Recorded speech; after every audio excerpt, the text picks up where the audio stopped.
이 대표님과 민주당에 대한 수사나 기소에 관여한 검사들을 상대로 시리즈처럼 해온 민주당의 탄핵은 곧 예정된 판결 결과에 불복하기 위한 빌드업으로 보입니다. 법 앞에 형식적으로 평등할지는 몰라도 검찰 앞에서는 매우 불평등합니다. 사람 따라 법의 적용이 완전히 달라지고 있습니다. 남용되고 있는 면책 특권의 범위를 의정 활동과의 연계가 적은 악의적이고 고의적인 범죄의 경우에는 법률로 제한하는 방안입니다. 국회의원의 특권 얘기도 중요하지만 상응하는 대통령의 소추권, 행정 독재 국가로 앞으로 어디로 가지? 다치지 말자, 병들지 말자, 살아남자 이런 얘기들을 우리 국민들이 농담처럼 자조적으로 하고 있는 이 현실을 흘러갈 위험성이 매우 높습니다. 이 대표님께서 제가 먼저 말씀드리려고 양보해 주셔서 제가 먼저 말씀드리겠습니다.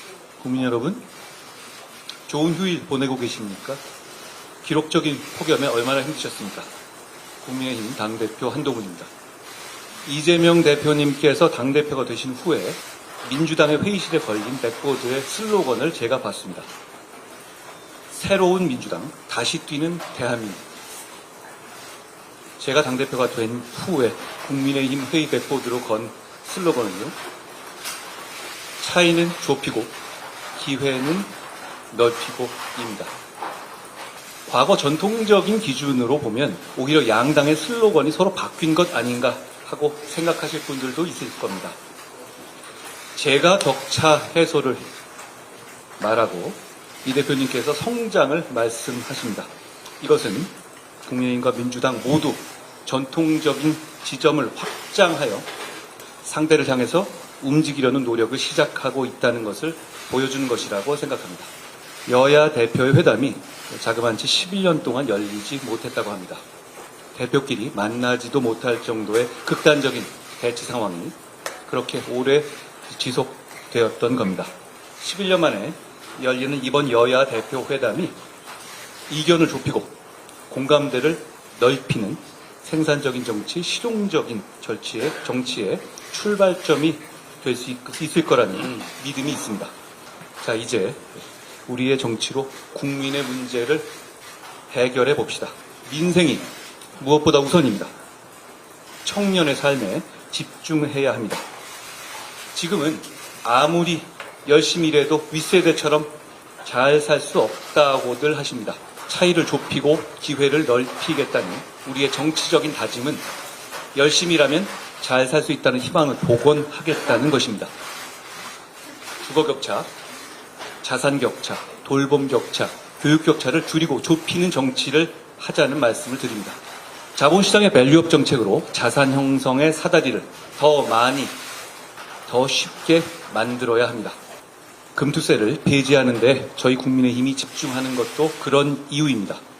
불합리한 상속세제 때문에 대한민국의 기업이 기업 활동을 중단하는 상황도 막아야 합니다.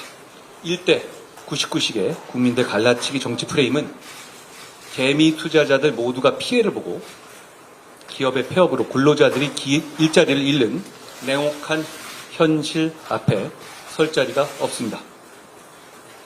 이 대표님께서도 금투세가 이대로는 안 된다는 인식을 갖고 계신 것을 저는 다행스럽게 생각합니다.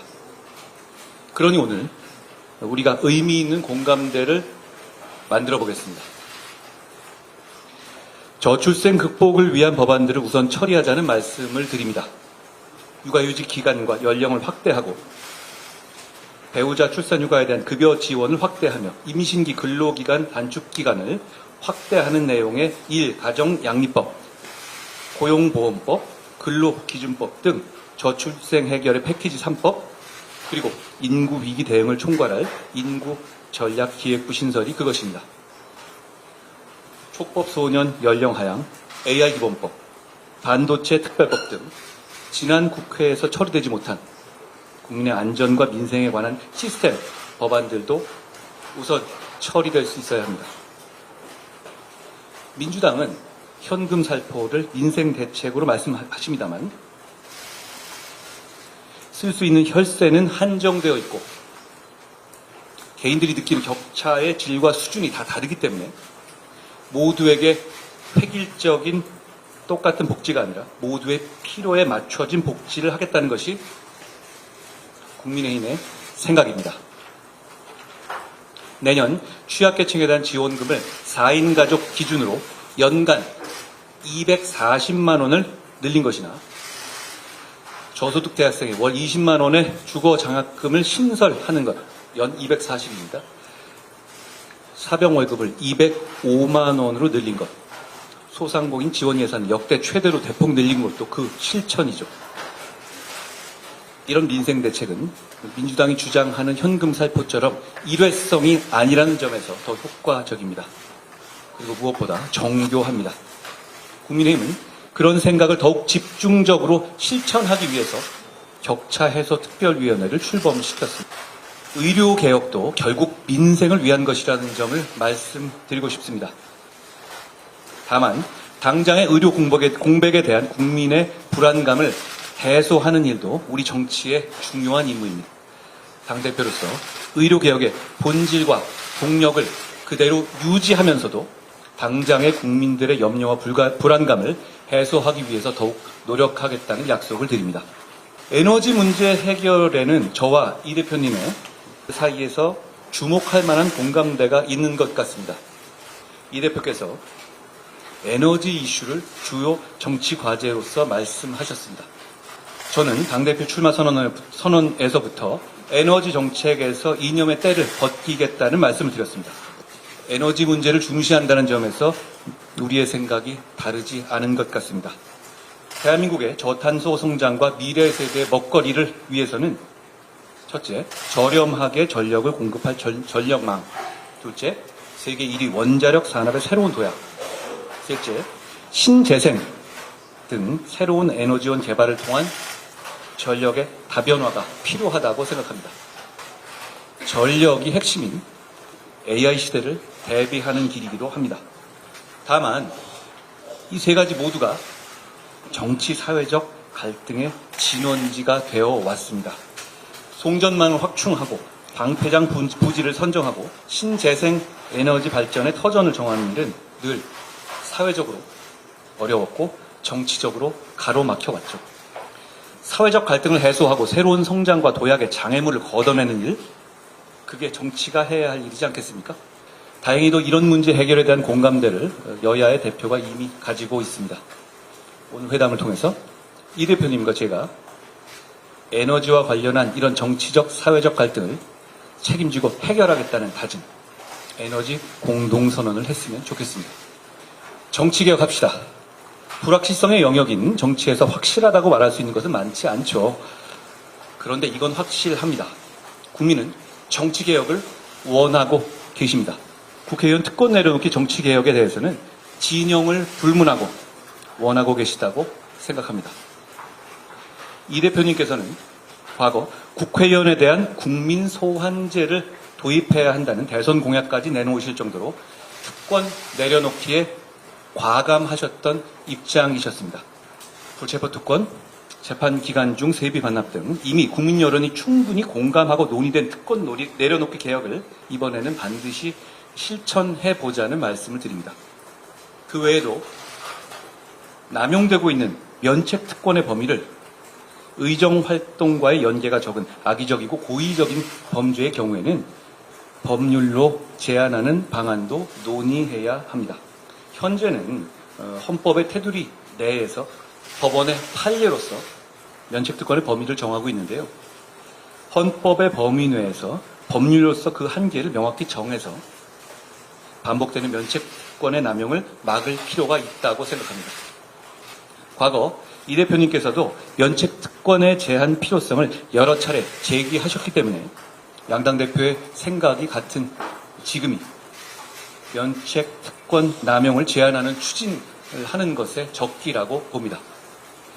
국민들께서 그걸 바라실 거라고 생각합니다. 법안의 강행 처리, 거부권, 재표결, 폐기, 그리고 재발의라는 이런 도돌이표식 정쟁 정치가 개미지옥처럼 무한 반복되고 있고 국회 탄핵 소추권의 남용과 처분적 입법의 남발이 헌법 질서를 위협하고 있습니다. 이런 악순환을 끊어내자는 말씀을 드립니다. 사실 하는 우리도 보시는 국민들께서도 모두 피곤하지 않습니까? 최근 이 대표님을 수사한 검사에 대한 탄핵이 헌법재판소에서 만장일치로 기각됐죠. 이 대표님과 민주당에 대한 수사나 기소에 관여한 검사들을 상대로 시리즈처럼 해온 민주당의 탄핵은 곧 예정된 판결 결과에 불복하기 위한 빌드업으로 보는 분들이 많이 계십니다. 이건 재판받는 한 개인에 대한 문제가 아닙니다. 사법부의 재판에 대해서 주류 정치 세력이 불복하면 민주주의의 위기, 법치주의의 위기가 오고 국민 모두가 피해를 보기 때문입니다. 곧 나올 재판 결과들에 대해서 국민의힘은 설령 그 결과가 마음에 들지 않더라도 선을 넘는 발언이나 공격을 자제하겠습니다. 그러니 민주당도 재판 불복 같은 것은 생각하지 않으실 것이라고 저는 기대합니다. 무죄를 확신하고 계시는 듯하니 더욱 그렇습니다. 정치개혁에 관해서 한 가지 더, 지방선거 전에 현재의 거주 요건도 없을 정도로 전 세계 유례 없이 허술한 외국인의 지방선거 투표권 문제도 개선하자는 말씀을 드립니다. 이 대표님과 저의 공통점은 중앙정치, 소위 여의도 정치에 오래 물들어 있지 않은 사람들이라는 점일 겁니다. 그렇다면 오늘 우리 두 사람은 새로운 정치를 얘기할 수 있어야 합니다. 오늘 회담에서 우리 두 사람이 정쟁의 중단을 대국적으로 선언하고 미래지향적이고 생산적인 정치개혁의 비전에 대해서 합의했으면 합니다. 거리마다 걸려있는 국민들께서 피로감을 느끼는 자극적인 정쟁 현수막들도 순화하고 자제하기로 합의했으면 합니다. 국회에서 비정쟁 법안을 따로 빼내어 처리하는 민생 패스트트랙을 만들자는 말씀도 드립니다. 우리가 싸우는 걸 모두 멈추지는 못하더라도 어떤 경우에도 민생 법안들의 절차는 신속하고 정상적으로 돌아가게 합시다. 전쟁 중에도 밥은 먹어야 하지 않겠습니까? 22대 국회 첫 정기 국회 개회를 하루 앞두고 열리는 11년 만에 여야 대표회담이니 정치보건의 신호탄이 되었으면 합니다. 회담을 준비하면서 저희의 생각을 정리하고 상대방의 입장을 이해하기 위해서 노력했습니다. 무엇보다 당의 대표인 우리 두 사람의 역할이 중요하다는 것을 느꼈습니다. 한 달에 한 번이나 두 달에 한 번 정도로 대표 회담을 정리해야 할 것도 제안드립니다. 국민들께서 그래도 정치가 계속되는구나 하고 느끼실 수 있게 말입니다. 저는 선당 후사가 아니라 선민 후사하자고 말해왔습니다. 오늘 국민만 생각하고 허심탄회하게 대화하겠습니다. 고맙습니다. 존경하는 우리 한동훈 대표님 말씀 잘 들었습니다. 우리 오늘 두 사람의 만남이 좋은 성과로 연결되기를 저도 기대합니다. 추석이 다가오는데 우리 국민들의 삶이 너무 어렵습니다.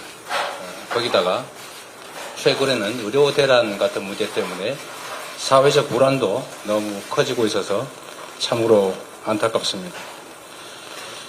고물가, 또 고금리, 또 실질소득의 감소, 경기의 구조적 침체, 그리고 사상 최대로 기록되는 임금체불, 거기다 자영업자 폐업까지 참으로 심각합니다.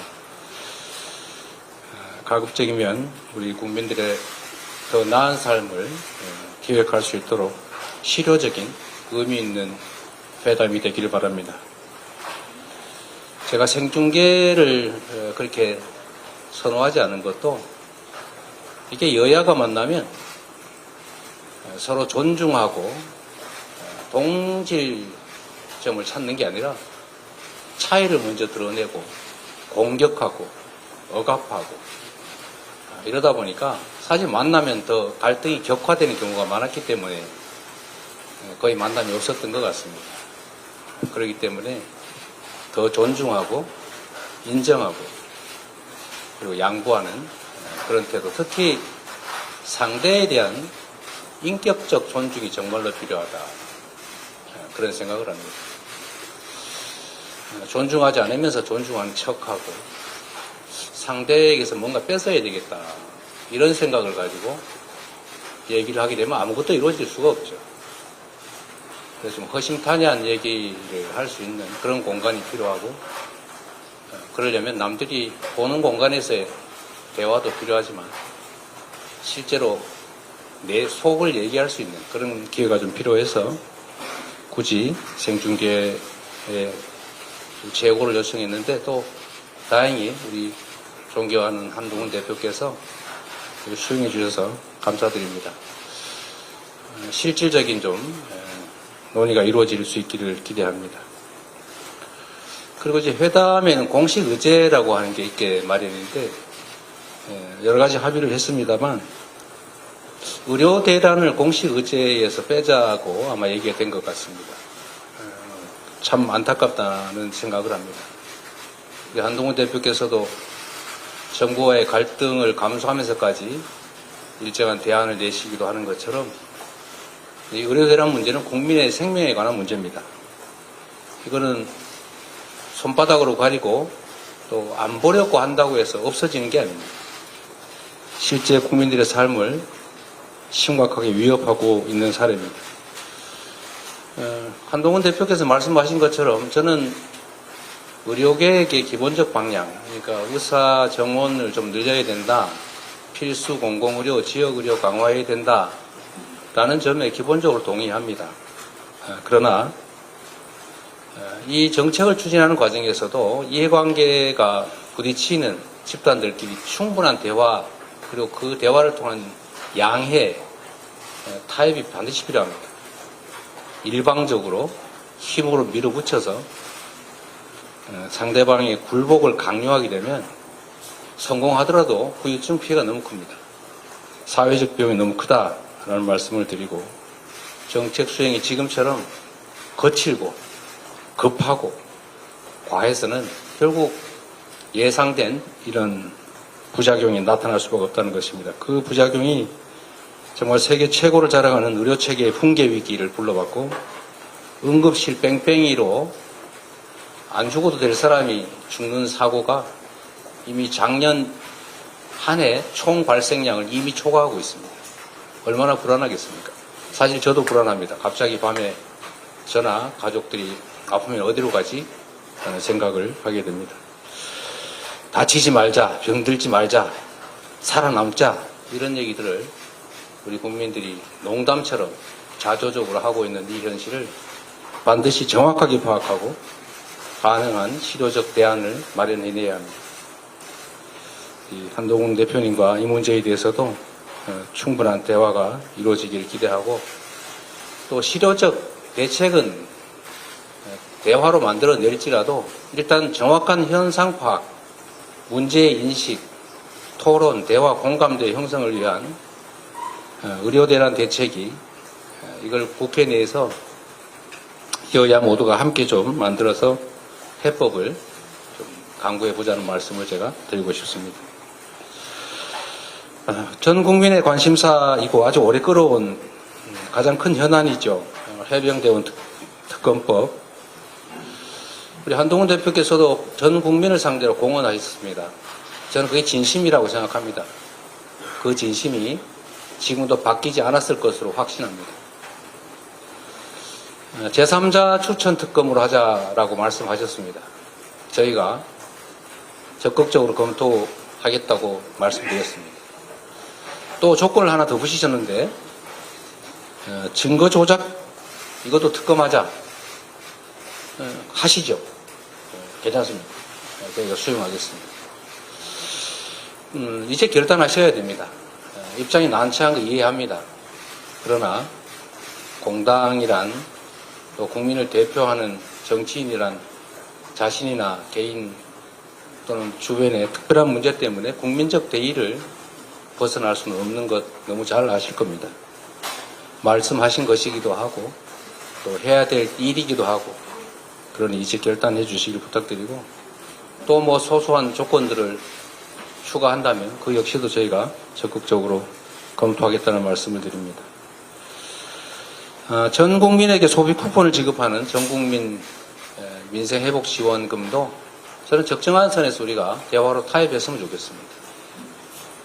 현금 지원이라고 말씀하시는데 좀 잘못 알고 계신 것 같고, 이건 현금을 지원하는 게 아니라 특정 기간 내에 몇 개월 안에 쓰지 않으면 소멸하는 소멸성 지역 화폐, 즉 소비 쿠폰입니다.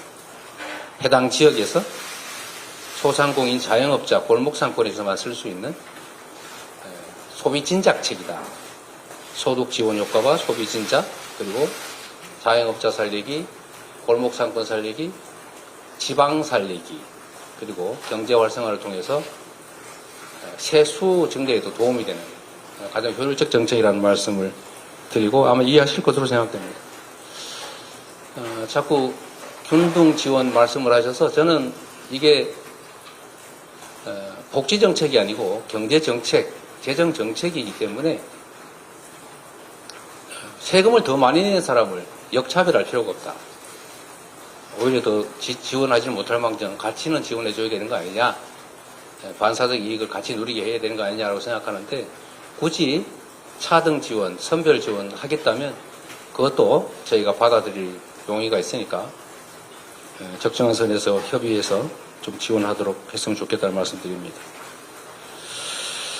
이건 역시도 간과할 수 없는 부분인데, 최근에 이 독도 문제나 교과서 문제, 또 일제 침략에 관한 문제들이 논란이 되고 있습니다. 국가의 구성에는 3대 요소, 영토, 주권, 국민이 있습니다. 그런데 영토를 부정하는, 독도 영유권을 부정하는 행위, 또는 주권을 부정하는 행위, 즉 외국의 침략을 합리화하는, 미화하는 행위, 이것은 국가를 부정하는, 그야말로 윤석열 대통령께서 자주 말씀하시는 반국가적 주장입니다. 이런 반국가적 주장에 대해서는 형벌을 과하는 것은 표현의 자유 측면에서 과하다고 할지 모르겠지만 최소한 공직을 맡기는 부적절하다라는 생각에서 공직 취임을 제한하는 법안을 저희가 준비 중인데 협조해 주시면 좋겠다는 그런 생각 가지고 있습니다.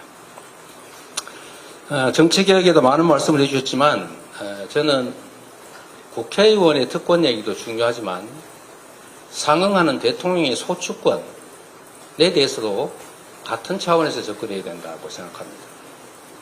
이게 행정 독재 국가로 흘러갈 위험성이 매우 높습니다. 법 앞에 평등을 말씀하시던데 제가 보기에는 법 앞에 형식적으로 평등할지는 몰라도 검찰 앞에서는 매우 불평등합니다. 사람 따라 법의 적용이 완전히 달라지고 있습니다. 이런 측면에서 정치개혁은 심각하게 함께 논의하되 형평성 있게 심도 있게 논의하는 것이 꼭 필요하겠다 이 말씀을 드립니다.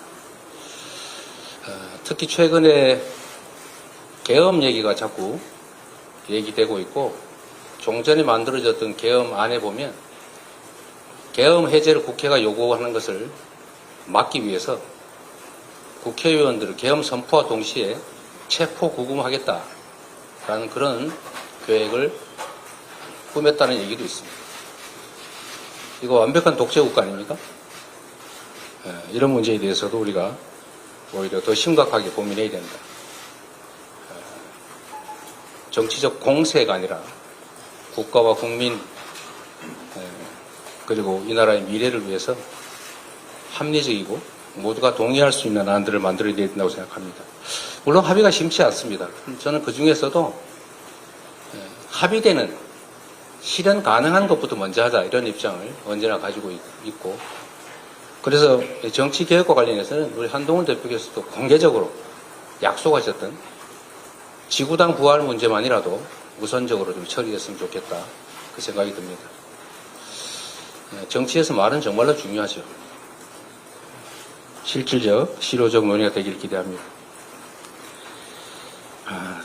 저는 정부도 정부지만 여당의 역할도 매우 중요하다고 보는데 지금 쌀값, 한우값 문제가 심각합니다. 이거는 결국 식량 안보 문제와 직결될 수 있는데 20만 원 쌀값 약속을 안 지켜서 현재 17만 원대까지 떨어졌는데 이러다가 대한민국의 식량 주권에 위협이 오지 않을까 걱정됩니다.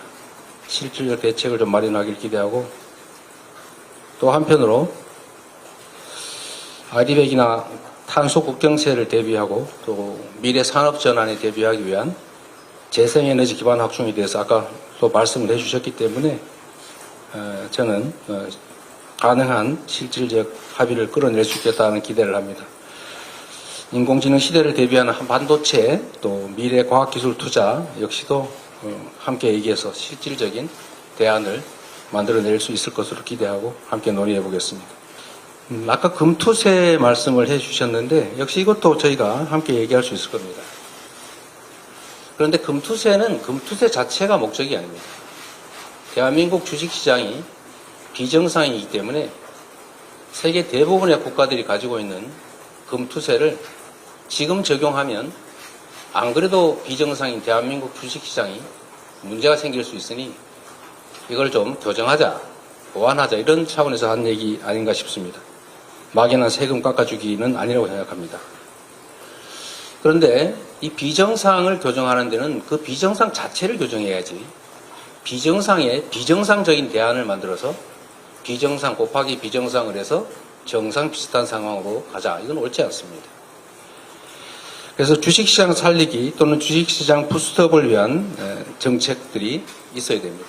시장을 정상화하기 노력해야지 시장이 비정상이니까 비정상적인 대책을 내자는 것 적절하지 않다고 보고 시장이 정상화될 수 있도록 시장의 저평가 이걸 해결할 수 있도록 주주 보호를 위한 상법 개정, 주주 충실 의무 확대라든지 또는 소수 주주자 보호를 위한 제도 도입이라든지 이런 것들이 필요할 것 같고 또